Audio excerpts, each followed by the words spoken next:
جبالنا تذوب الآن. ماذا لو اختفت الجبال من الأرض؟ في الظاهر سنفقد مناظر خلابة، لكن الحقيقة أعمق بكثير.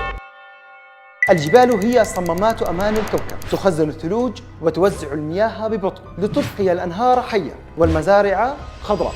بحسب تقارير الأمم المتحدة، أكثر من نصف المياه العذبة على الأرض تأتي من الجبال، واثنان من كل 3 أشخاص يعتمدون عليها للشرب والزراعة وحتى الكهرباء. والأغرب أن هذا ليس سيناريو خياليا، جبالنا تذوب الآن، ومع كل صيف تقترب خطوة من الانهيار. وهذا كان سؤال مش بسيط.